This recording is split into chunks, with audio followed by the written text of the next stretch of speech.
Hey guys, how you doing? Good. How are you? I'm okay. Good. You know, I was thinking about our next episode, Yeah. and I was Yeah, trying. what are we gonna do? You know what? Look, I think we should do like a movie chat of some sort. Like, let's talk about a movie.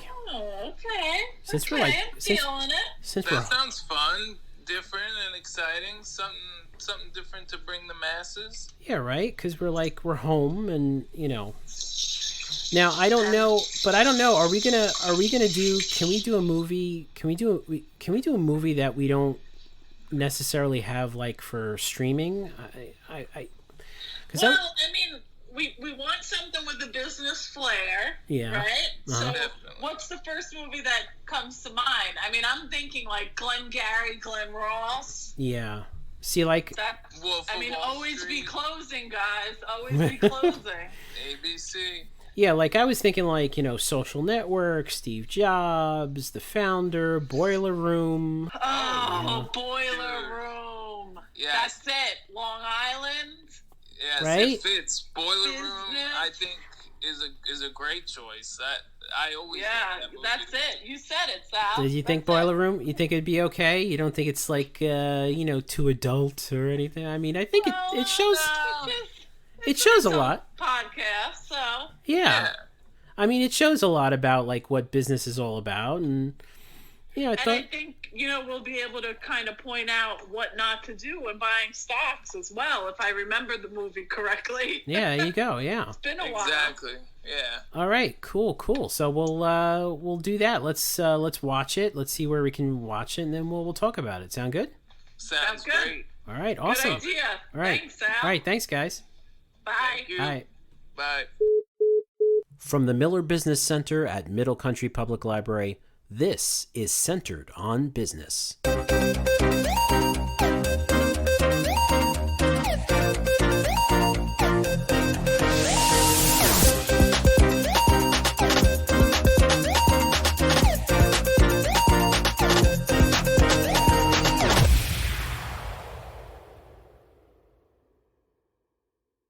Become an employee of this firm, you will make your first million within 3 years. I'm going to repeat that. You will make $1 million.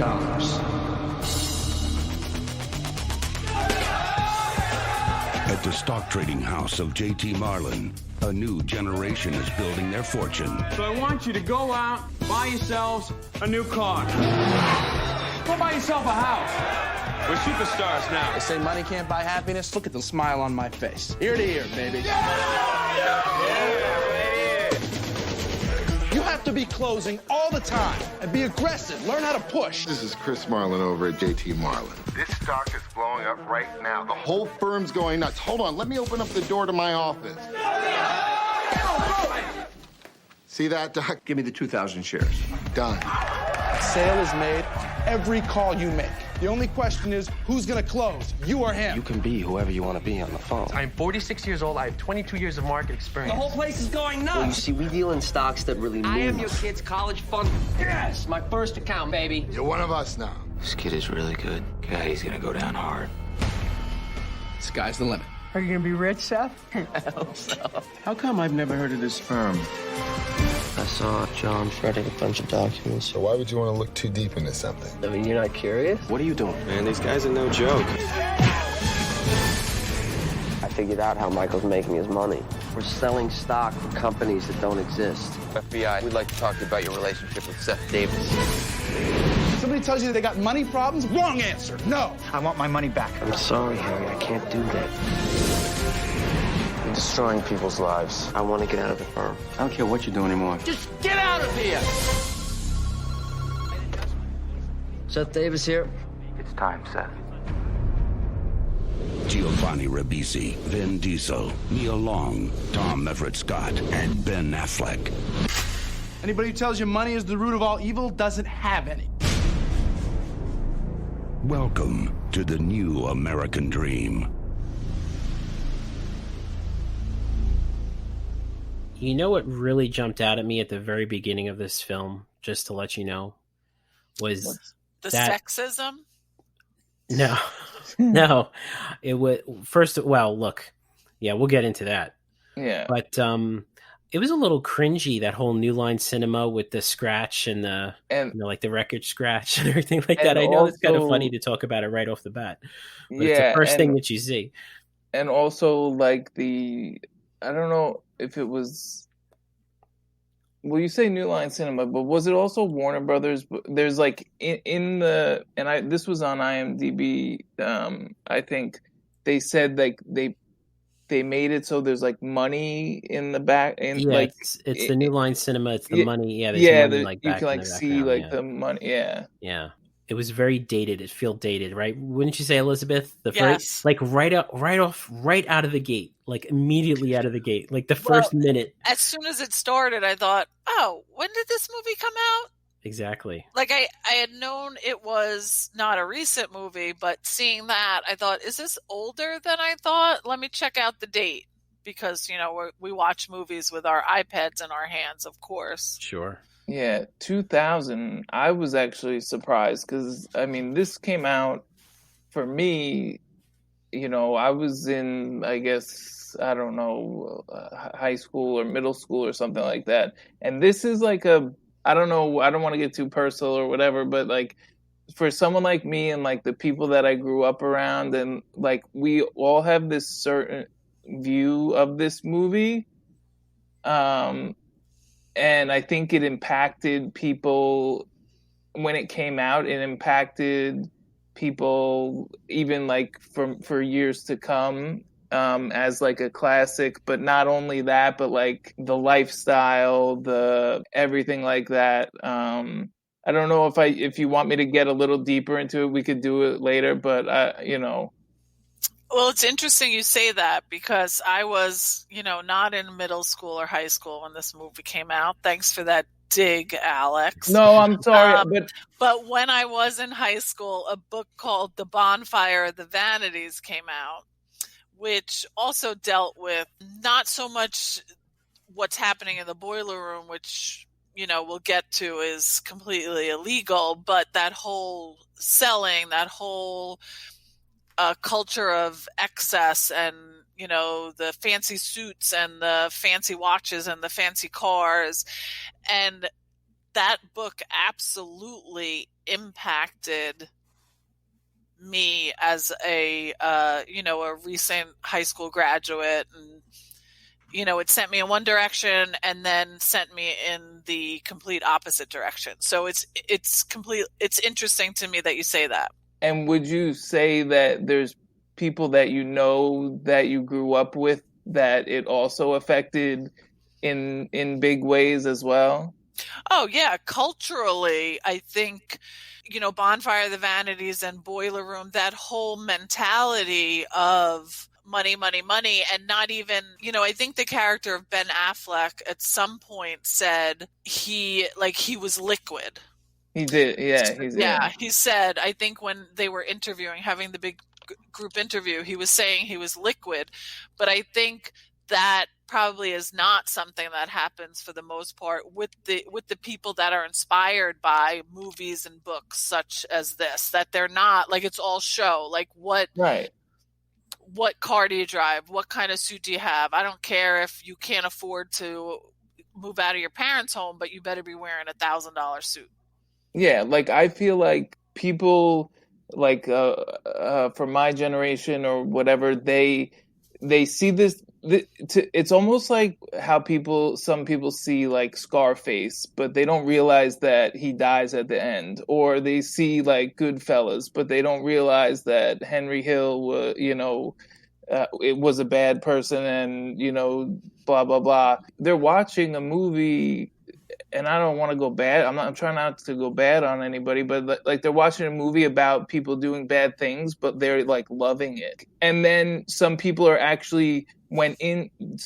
know like went into that like kind of direction in that business of being like, and then I can see them now. They're not doing it anymore.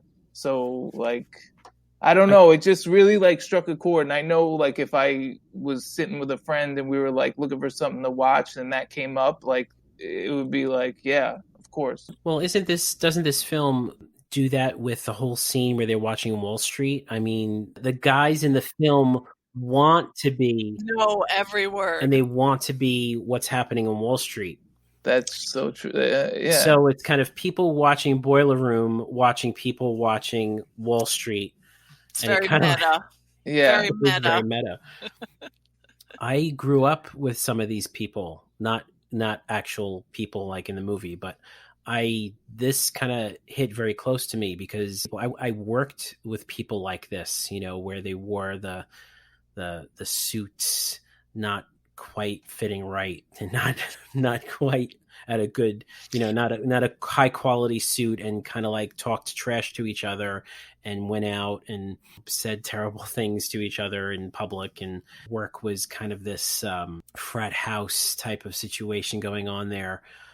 And yeah, so I when I was in the corporate world and when I did do sales for a little while, this is how it felt. And that kind of hit a little close to me. And I think probably is now a good time to bring this up. And I was mentioning this to Alex before we went on air, is I think I might have been interviewed for a Boiler Room because which is amazing. Was it in Hauppauge? It was in Because Melville. wasn't this supposed to be? This was supposed to be. So he mentions that it's well, one of the things that makes me laugh out loud in this movie is that he says, he's like, this place is nowhere near Wall Street. In fact, it's like an hour away. He says the term I think he uses is way out on Long Island, exit 53. Yeah. And I laugh, me being a 70s exit type of guy myself, to think that it's quote unquote way out there. But yeah, so this was actually back around the time that the movie had come out, and I was with an agency. I was looking for work. I was in between jobs. I was with an agency, and they when sometimes when you go to an agency, they just send you somewhere. So they said, go to this address in Melville, be there at 10 a.m., and you're going to talk to this person at this company, and it is a sales position. So I got there, and I sat in the lobby, and it was me and a couple other people. We were all wearing those ill-fitting suits, looking at each other like, really scared. And there's literally no pictures on the wall, nothing. Just like an old Formica table, a few chairs, and a reception desk. And behind the reception desk is a door, a nondescript white door. And there's people in suits going in and out of the door. And rather than opening the door up all the way, they're kind of like sneaking into the door behind so as not to show what's going on in the background. And I thought I was going through that door to do the interview. But someone came out of that door, sat down next to me, and did the interview right in the lobby. Wow. Which was very, very strange. And and you can't see it, but lobby in quotes. And I remember them saying, and me asking, what is this job? And it's like, it's a sales job. You're going to be on the phone call. It's commission based. You're going to learn a lot. You're going to be, you have a lot of opportunity to make a lot of money someday. We start you off, we train you, then you work your way up. And, and I said, okay, is the job here? And he's like, yeah, behind that door, there are hundreds of people right now making telephone calls. And this guy was not a good liar, because when he said that, I did not believe him whatsoever. And I knew right there and then. The parking lot was empty. It was very strange. It was very strange, Alex. And not to mention the fact that I might be misremembering, but just like the movie, I don't think it was a job interview. I just think it was this recruitment where the guy was saying, you can come down next week. We'll get you started. Think about it. Come back to me. Tell me if you think this is it. And the pay was awful. It was all commission based. The pay was terrible. And I really do think it was, look, I don't want to say this was 20 years ago. I don't want to say if this was this type of company, but if after seeing this movie, I was like, wait a minute, this looks so familiar to me. Oh my God. I think I might have done Boiler Room interviewing. Probably. I wouldn't be surprised. So, yeah, so it does that. So this movie, watching this movie makes me a little uncomfortable because like I said, I've experienced something similar, and I've worked with people like these guys. And I think you said it at the beginning, Elizabeth, as kind of a sexist vibe going on. I think there's only one woman in this movie. There's Yes. 2 women. Okay, well, that's right. There's Nia Long, the receptionist, and then there's one woman who sits in the room with them. That's right. There's the secretary, quote unquote. Yeah. I mean, there's so much sexism and racism in this movie. Oh, it's bad. There's also his mother, though. So 3 women. Oh, yeah. Yes, that's right. Sorry. It's interesting. So when you talk about this movie, it focuses on, the one character, I think his name is Seth. Seth Davis. I didn't realize until looking up this movie afterwards that he was supposed to be 19. I guess I thought it was more like 20, 21. He's not a stupid guy, obviously. He's running that whole illegal gambling parlor in his apartment, and it's literally, he's paying people, he's keeping books. Like, it's pretty impressive, but it's an legitimate business. Yes. Yeah. And I'm embarrassed to say how long it took me to realize his father was a federal judge. I thought he was just kind of like a judgy person, but apparently he was a judge too. And you felt bad. Like, as somebody, I think probably when I watched this when I was 30, I felt a little more sympathy for Seth and less sympathy for the father. As I get older, I'm still feeling sympathy for both, because I think ultimately Seth just wanted to please his father. And again, my younger self was probably, why can't he just accept that Seth is trying, even if he's wrong? But now, as an older person, I'm like, come on, get your act together, kid. Why do you keep falling into these illegal things? Yeah, no, I definitely agree. And there's such a juxtaposition between Seth and his judge father, like good versus evil, and throughout like the whole thing. But like, I don't know, I kind of even felt like his dad was like evil a little bit, though. I don't know. Well, I mean, there's the whole story about him falling off his bike, and he doesn't even know if his father loves him. And I don't think his father's giving him guidance. It feels to me like his father's just saying, wrong, try something new, wrong, try something new, wrong, try something new. And I felt bad for Seth the whole time. Like, he's definitely a sympathetic character. You can tell even when he's doing the worst things, when he's, screwing with that guy, Harry, or messing with that guy, Harry, and his whole life savings.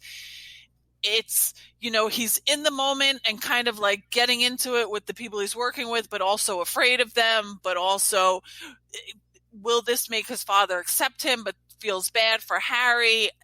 And throughout for the rest of the movie, he's really advocating to get, how can I help Harry?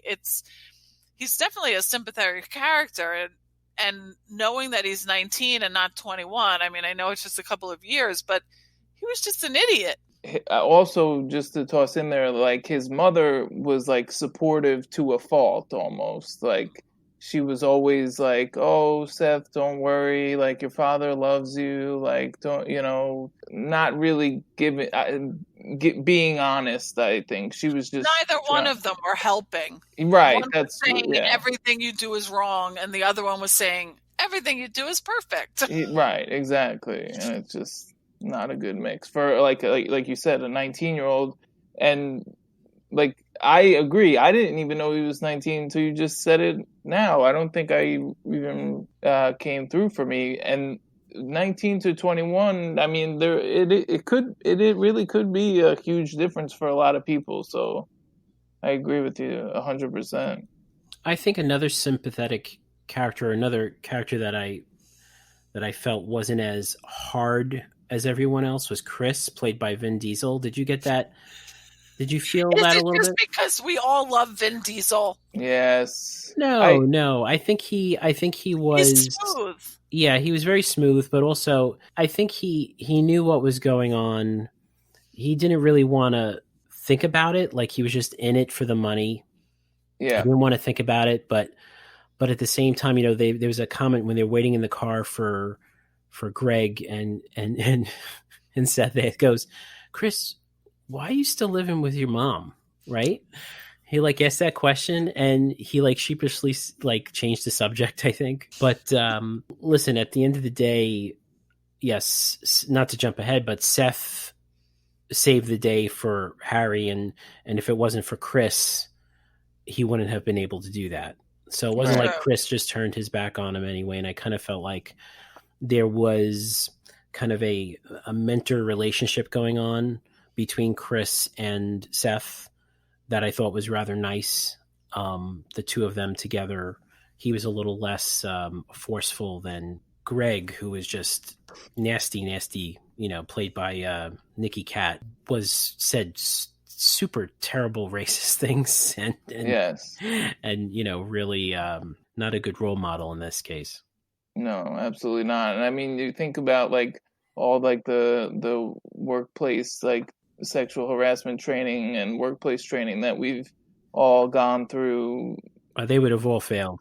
Yeah. Oh man. And not so like we said, like racism and sexism and just inappropriate business environment, the drug use. I don't know if they showed drug use while they were working, but they're doing drugs with their coworkers after work. Like supervisors are doing drugs with their subordinates. Yeah, after work.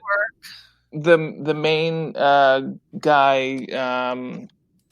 like the JT Marlin, the head honcho guy, when Michael. he takes them all, Michael, when he takes them all on the bus to that hotel or whatever, and he's like, "Oh, I got a surprise for you guys upstairs." Like, I mean, are you kidding me? Like, well, it's funny because it's easy to watch a movie like this and think, "Oh God, it was never this bad." Like, but it made me think of my first job out of college, young woman, and I had two male bosses who would scream at us all the time. We were 22, 23, 24-year-old women, all in the department. They always screamed at us. They did call us names. They did call us, they did use expletives to speak to us all the time. And I think two things. I think one, if I had that job when I was older, I never would have let that happen. And two, I don't think they could get away with that now. Like, we have changed in so many ways. I mean, we have the Me Too movement, which is starting to call out behavior like this because, when I was in that situation, I just thought this is how it is. My boss talks to me like this, but that's the way he is, and it is what it is. Like, it is what it is. Move on. But it does affect you. And even these people, we talk about Vin Diesel's character and giving it right back to the other guy who I think was Jewish, and Vin Diesel is Italian, and they're throwing back slurs about each of those backgrounds. And they seem okay with it, but at some point it's not. Like, you hear that and it's not okay. Like, you're not okay with it. So it's interesting to think that ever was a thing, but it's actually quite recent that it stopped being a thing. Yeah, sure. There is actually a point where Abby, Nia Long's character, does kind of stand up to Greg, like when he says something mean to her or whatever, like accuses her of being with Seth or whatever, and she does kind of like tell him off, so she has her kind of moment there, but certainly it's not it doesn't justify anything, you know what I mean? But she did seem like a strong character, a strong person, and she was in it because she needed to provide for her family. Yeah.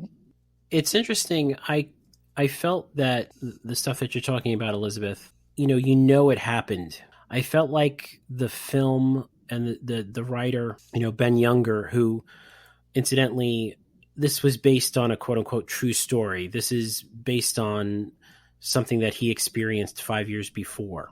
Part of me knows that behavior happened, but at the same time, I think in interest of making the story a little more sensational, a little more entertaining, I feel like it was maybe bumped up just like a little bit, like it was over the top for the sake of being over the top. And I know now we're getting kind of like into the technical side of the film and the writing and whatnot, but I know that existed because I experienced it myself when I was in corporate America. So I know it existed that way, and I know that's the way it was.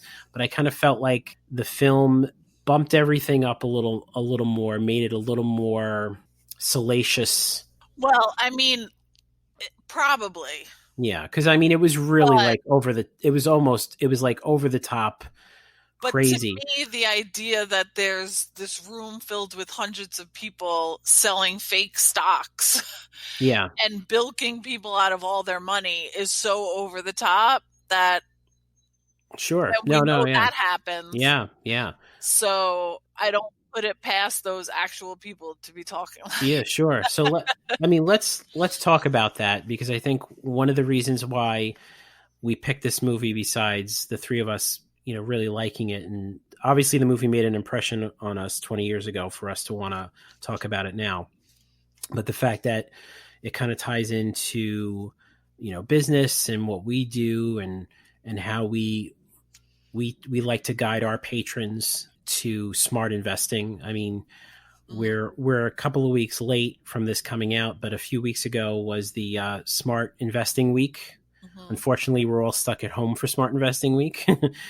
But I think that's something that I'd like to talk about. And, Alex and I were, again, before we went on air, we were trying to figure out how we were going to explain this.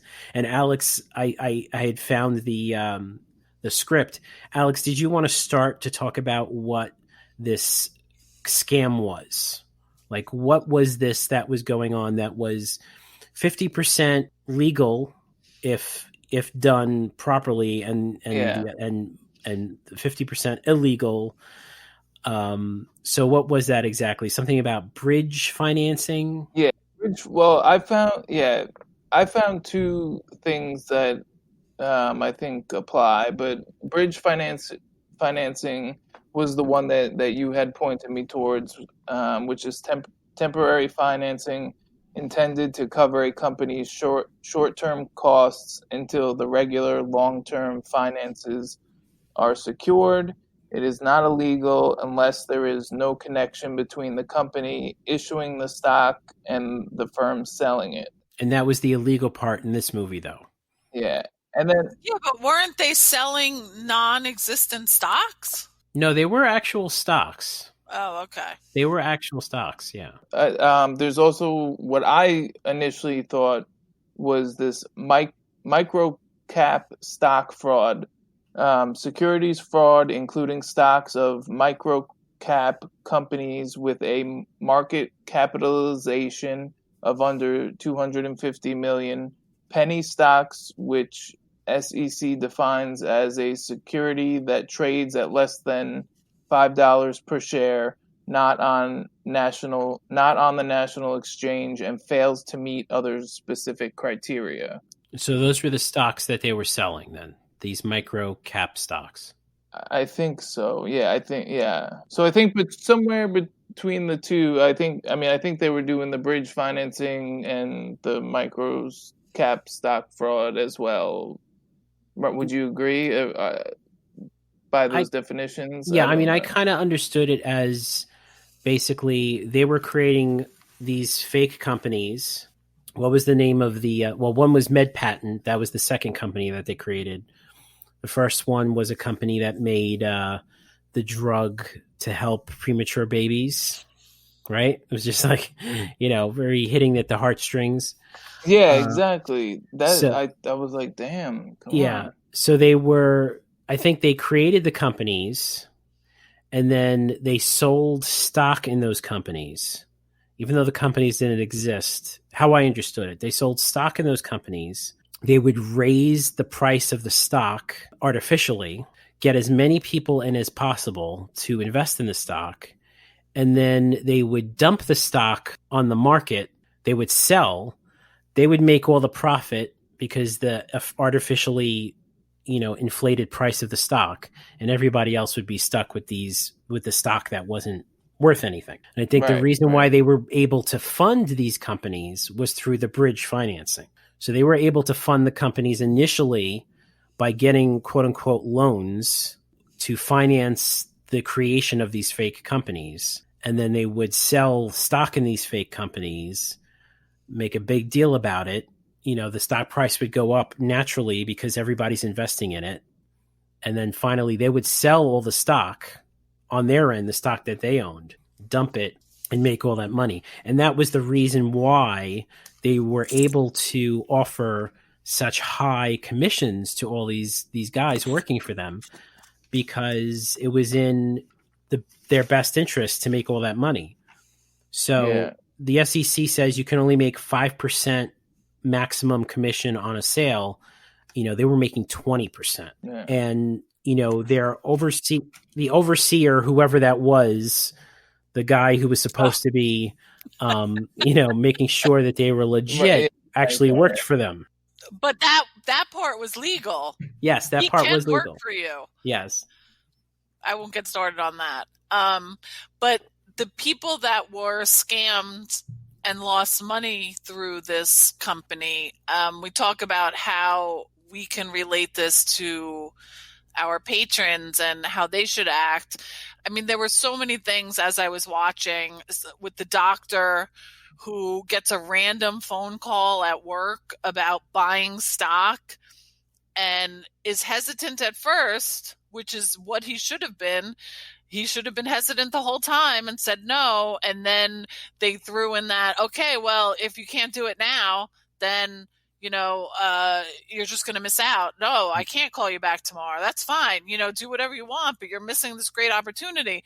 And I think what we always have to remember, always, always, always, with any scam, whether it be financial, if it sounds too good to be true, it's probably too good to be true, guys. Yes, Probably. It's probably too good to be true that some random person is going to call you on the phone and say, give me $2,000 or buy 2,000 shares, and you're going to see, you know, the growth exponentially. I forget the exact numbers they told this guy, but and they may not have even told him numbers. He was just a doctor and he understands the pharmaceutical industry. But anytime they're like, you have to do it now, don't.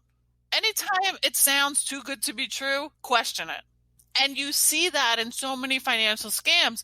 Bernie Madoff, so many of those people, and this isn't victim blaming. What he did was wrong, but they went with him because he was promising like returns that were 3-4 times what everybody else was doing. You need to question things that seem too good to be true. Absolutely. And ask libraries will help you. Absolutely. And, you know, Ben Affleck's character was constantly just saying, push, push, push. Learn how to closing all the time, be aggressive, have your rebuttals ready. I actually did a little research. I found like article from the Washington Post from 1997. It says complaints about this kind of high pressure selling often increase when the stock market is failing, according to officials of the Securities and Exchange Commission and the National Association of Securities Dealers. And then also, I guess this from a New York Times article from 91, the indictments stem from an investigation by the Federal Bureau of Investigation begun in 1989 after complaints from customers and former brokers came. So I don't know. There's a lot of interesting stuff in those articles that I saw that like the true story of how it happened. And you know, just another tidbit here. 3-year-old JT Moran, the company, which went out of business in January, at its peak had close to 1,000 brokers at 22 offices nationwide, handling about 110,000 customer accounts, and it specialized in making markets for low-priced penny stocks. And that's also from the New York Times from 91. Yeah, so it's interesting. You said that company's name was JT Moran. Right. So And this it's company almost like was JT Marlin. And again, I kind of liked how this film was also educational through dialogue, because when they're in the bar in the city and they get into this little scuffle with actual brokers who work for JP Morgan. They mention, and it's funny how he explains it to the guys, but he's really explaining it to us, the audience. He says, yeah, you're called JT Marlin because you sound like JP Morgan. Yeah. It's done on purpose. Your company's done on purpose. Yeah, that's a great point. So if somebody calls you on the phone and is like, hey, this is Elizabeth from JT Marlin, you might be like, oh, JP Morgan? Yeah, JT Marlin. And then you have, again, ask more questions, don't do everything right away, but you can see, and that's the beauty of all these scammers, and I mean beauty in a terrible way, is that they're very savvy about making things look like something else. So absolutely. So here's a couple of interesting things that popped out to me in the first part of the movie. They were using, I don't know if you noticed, but they were using D&B cards. Did you notice that they were Dun & Bradstreet leads? D&B cards made me laugh. Yes, available at the Miller Business Center, just so you know. You can access that data if you want to have sales leads. The fact that he mentioned a good broker makes 700 calls per day. And that their telephone bill at the time, so we're talking about early 2000s or late $400,000, yeah. A month. That's insane. Yeah, so that is crazy to think about it. The predatory ways that they were able to get money out of these people. And I think it's also important to mention that the way they were training these guys, they were telling these guys that all the people they were calling were not just ordinary people. They were people with a lot of money. They were executive vice presidents. So it was like, and even Ben Affleck's character says, if someone tells you that they can't invest $2,500, they're lying.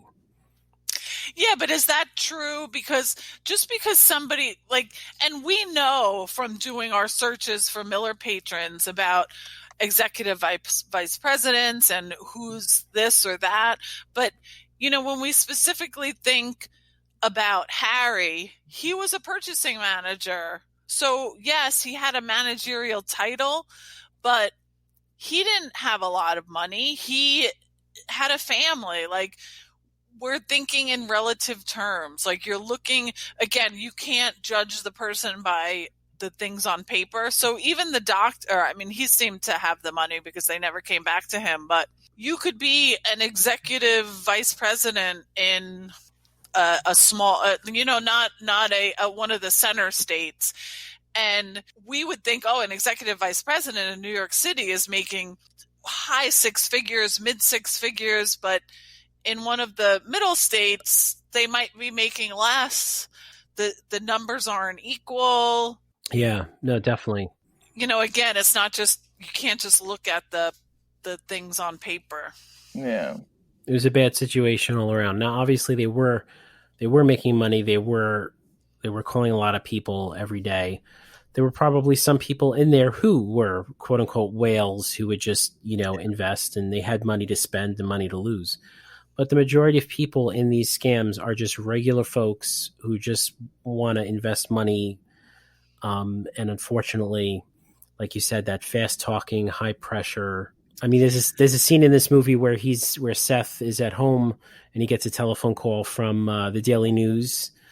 Oh, that was I love that scene. Which is a great scene where he's basically, the telemarketer's trying to sell him a paper, and he's like, okay, I'm sorry I bothered you, because he said no. He's like, what is that? Is that the end of your call? Come on, sell me, do the call over. And he does the whole thing over, and he ends up not doing it. No, I get the times. Yes. It's interesting, the confidence that you see built. Look, the fact of the matter is that Seth was probably the smartest guy in the room. Really, when you think about it, he was the smartest guy in the room. Was he a criminal in a sense? Yes. He was running an illegal casino, but the fact of the matter is that, there were guys in that office that worked with him who could barely function there. Meanwhile, Seth was always watching. He was always trying to figure things out. He was very smart. Obviously, he passed the Series 7. He had the highest score passing the Series 7 exam when he finally did take the test. So he was a very, very smart kid. It's interesting you say that about people like the ones that aren't as smart, and they were there and they were just like, it's like, this is what you tell me to do. This is what I do. It's so evident in, it's like, we're there, we're just making money. When they go to Ben Affleck's character's house and he's like, oh, did he just move in? No, he's been here for months. Because decorating that house and making that house a home is not the issue for these people, for, you know, people like Definitely like not. this character. It was having the home. Like, it just, he had the big home. It didn't matter that it wasn't a home. He had the big house. He had the flashy car. So it was just grabbing these things, but not creating a life. Yeah. And Seth was the only one really questioning, like, how are we making this life? Like, is it a life, or is it just grabbing as much as we can and hurting so many other people? Absolutely. There's, I believe it's a point where Greg and Seth are in the car together, and Greg tells Seth that most of the brokers or whatever are living paycheck to paycheck, even though they're driving nice cars. And there's even that point where Ben Affleck says, go out and get one nice suit, at least one nice suit, you know, stop wearing, you know. So Yep. He's like, I don't care if you have to wear it every day, you know. So it was a facade. It was, a lot of it was a facade. And then I'm sorry, I just want to, just going back to Seth, in his opening monologue, he says he doesn't want to be an innovator. He doesn't want to care about doing good. He just wants to get in and make a lot of money, and just wanted in quick, easy buck. And I mean, it's is that part of the American dream? Am I wrong? Am I going too far? Or a warped version of, like, a 1990s version of, like, a irresponsible person's view of the American dream, even though he is a smart character. Well, obviously, this business could not have been as successful as it was if they didn't have people who believed that.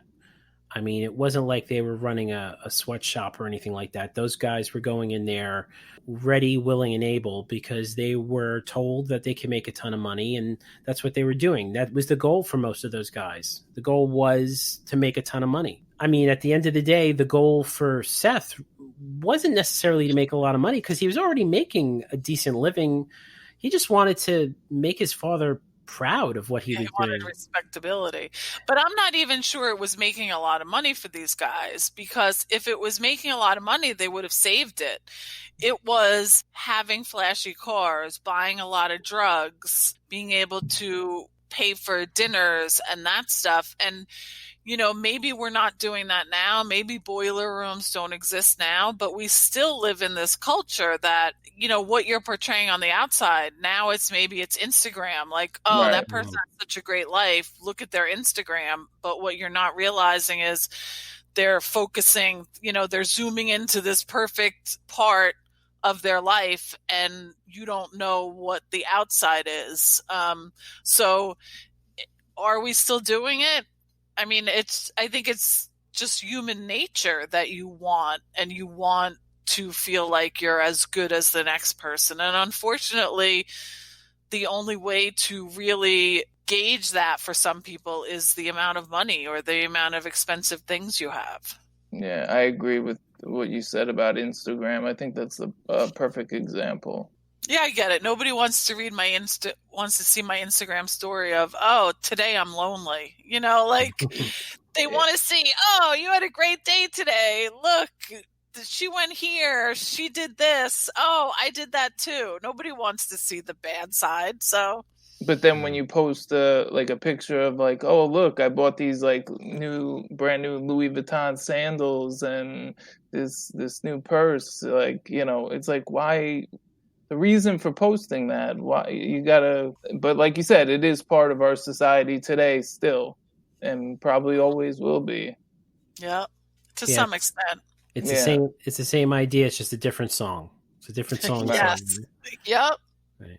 And speaking of music, Alex, I know you're very much into the music that was featured in this film, but Yes. Strangely enough, there is no soundtrack for this movie, is there? There is no soundtrack. Wow. But I did ask Sal to bring this up so I could talk about it. Okay, the movie begins and ends with a quote from Notorious B.I.G., his song "Things Done Changed." It's the second track of his debut album, Ready to Die, and he says, "Either you slang crack rock or you got a wicked jump shot," and that's the first, like, it's in the monologue, the first that of the opening movie, and it's literally the last thing I'm pretty sure that Seth says. There was a lot of hip hop in it. You mentioned the scratch at the beginning, but there's some good songs in here. When they're getting on the buses, there's a song by a rap artist named Beanie Siegel. The title is "What a Thug About" is the title of that song, and it's a great song, and I think it fit. I don't know, it fit in perfectly, and I loved hearing it. In the show notes. Yeah, we can put the songs in the show notes, sure. And then to finish it off, when the movie ends, the song for the credits is a like wildly popular song in the hip hop community by Pharoah Monch. It's called Simon Says, and it's like, I don't know if you guys remember, like when the credits start, it's like a powerful song. It's loud, it's aggressive, it's and it's a good way to end the movie. But it's, I don't know, I was just like, wow. I was like, yeah.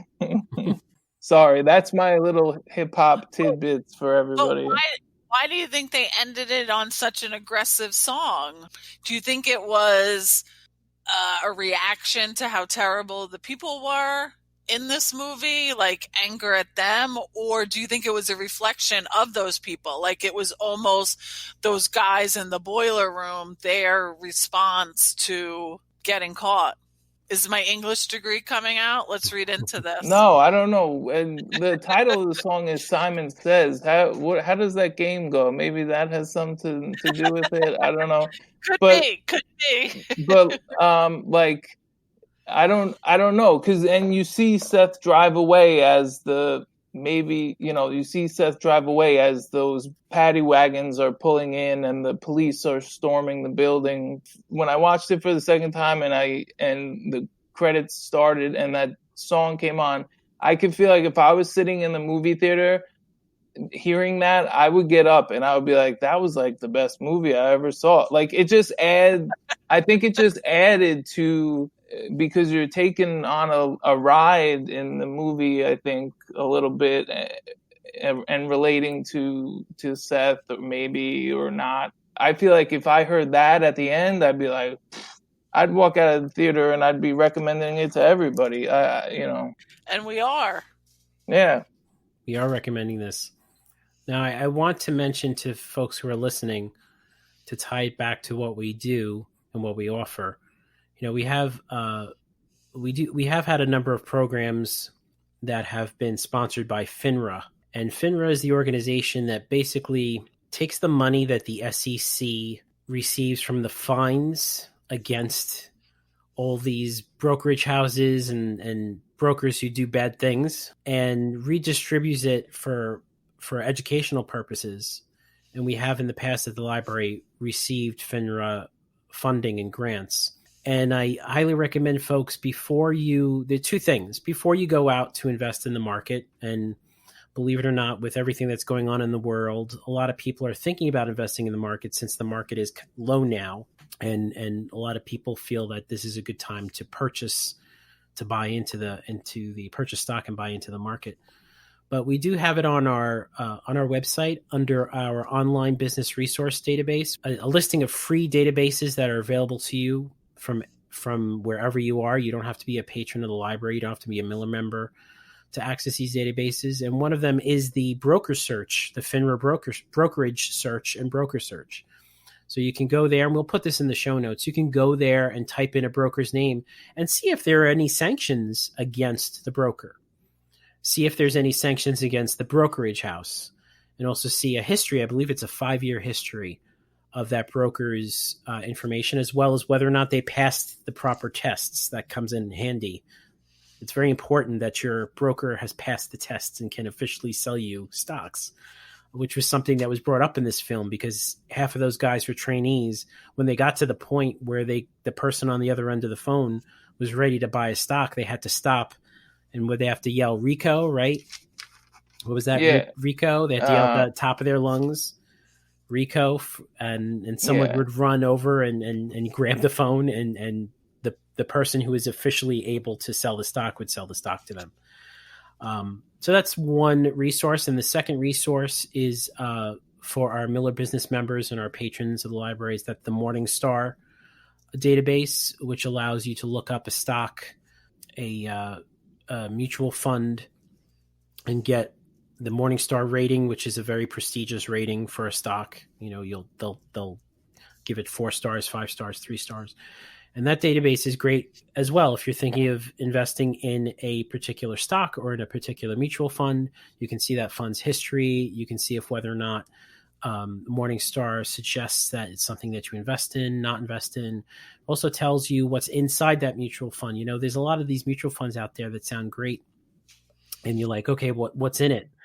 Because a mutual fund, for those of you who don't know, a mutual fund is basically a whole bunch of stocks put together. A good mutual fund is well balanced.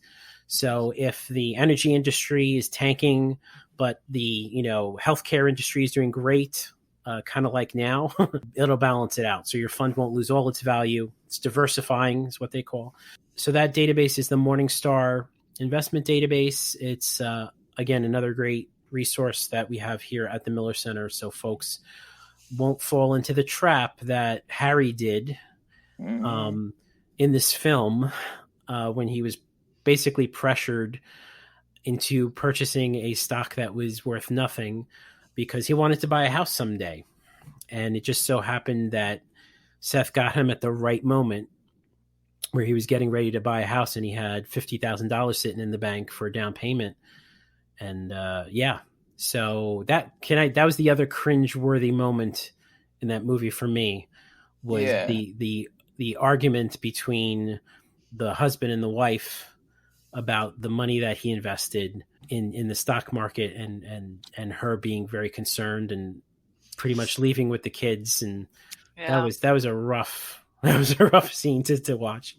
There was, and I swear I saw this on IMDb, that they had shot, and Sal, you may have saw this too, because I know you looked at IMDb, that they had shot an alternate ending.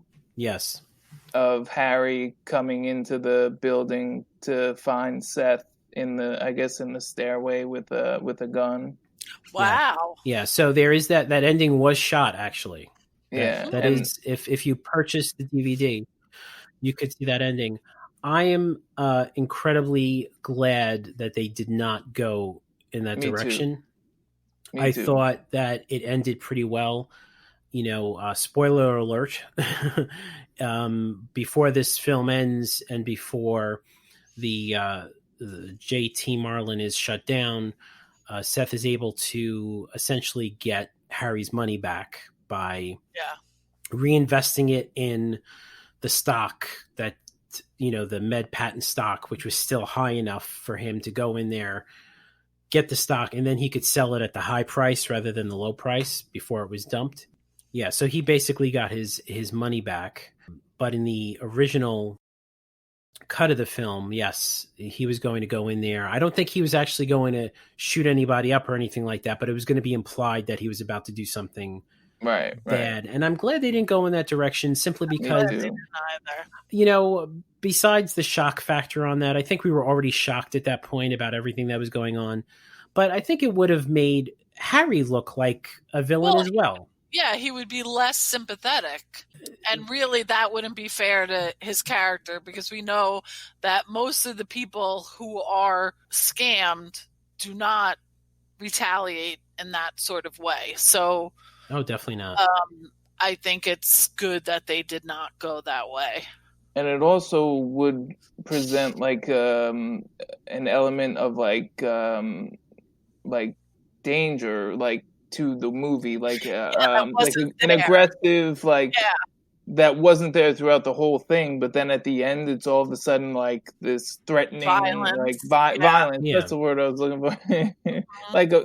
Why end on a violent note? Like when, as an audience member, you feel the helplessness of Harry. You feel his helplessness, and you're left with that helplessness. There is a resolution. It's off screen, but there's a resolution. He does eventually get his money back. You hope he gets his money back because of the things that Seth had set in motion. But there was a helplessness that was there that, as you know, as a audience member, you felt bad. It would have been weird as an audience member to see him go in for revenge, because then you would be like, yeah, he's going in. He's going to get revenge against these guys. It's like, and then the movie's about Harry, and the movie really is not about Harry. We knew so much about Harry because they wanted us to understand like a real world example of what they were doing. And because I think Harry was the turning point for Seth, in that he realized like, oh, Harry's not a whale. He's just like a guy who saved up a lot of money and thought, oh, maybe I can just double it real quick so I can help my family, not so I can buy a fancy car, but so I can buy a house, a home for my family. So Harry is a side person. So to have him actually come and exact revenge would have turned it into a Harry and Seth movie. And it wasn't. It was a Seth movie. And we needed it to stay a Seth movie because that made it just so much more powerful. Agree. Totally agree. I think it's safe to say we all highly recommend this film. I think it's a great movie. Obviously, I have a lot of problems with the sexism and racism, but if you are watching it for that time period, it's compelling. The characters are interesting, and I enjoyed watching it. Yeah, I would definitely also agree watching it. It is an enjoyable watch. There's emotions in it. There's a lot of different elements, and that give it a quality of a great movie. So I would definitely suggest watching it 100%. Yeah, definitely. I thought that the writing was excellent and the acting was superb. Those are two things that for me are very important. You can have a fantastical story, you can have a true story, but it's at the end of the day, if it was well done and well written, you forget you're watching a film. You think that you're watching real life. And I felt that with these characters, and I thought the dialogue between them was very quick and witty. And I think someone actually compared this to a David Mamet film. Glenn Ross. There you go. Because it's that came up. Yep. Always be closing. Because it's very like, the choppiness of it and the way. Yeah. So also the cast of characters. I mean, the actors. I'm sorry. There's a lot of good actors in this movie. Giovanni Ribisi being the main character, but his father. I'm sorry, I don't know Rifkin. that. Ron Rifkin. Yeah. Ben Affleck. Scott Conn is in there. Nia Long. Of course. I always love Nia Long. There's a lot of good good actors in the movie. So they got a good cast. Was this considered like a full budget movie? Was this this was an independent? No, right?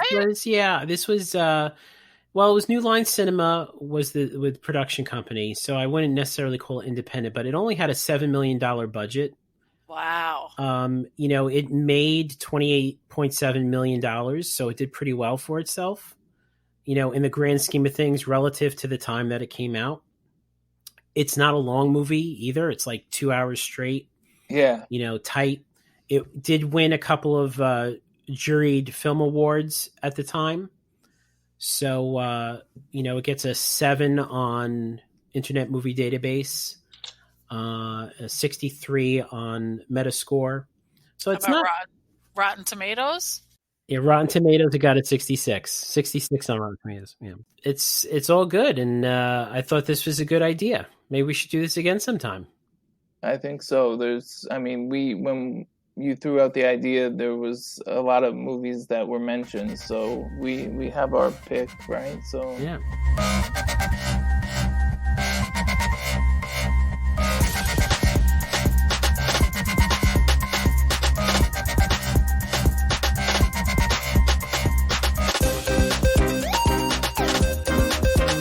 Boiler Room stars Giovanni Ribisi, Vin Diesel, Nia Long, Nicky Katt, and Ben Affleck. It was written and directed by Ben Younger and was released in 2000. You can rent it online on your favorite movie streaming service. If you'd like us to watch and discuss your favorite business movie while we are all at home, drop us an email at millercenter@mcplibrary.org. This week's episode featured Elizabeth Malafi and Alex Blend. I'm Sal DiVincenzo. Centered on Business is a production of the Miller Business Center at Middle Country Public Library, an initiative of the Middle Country Library Foundation. For more information, visit our website at millerbusinesscenter.org.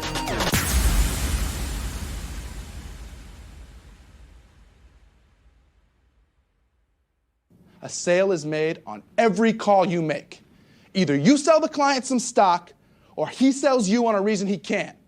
Either way, a sale is made. The only question is, who's going to close, you or him? Be relentless. That's it, I'm done.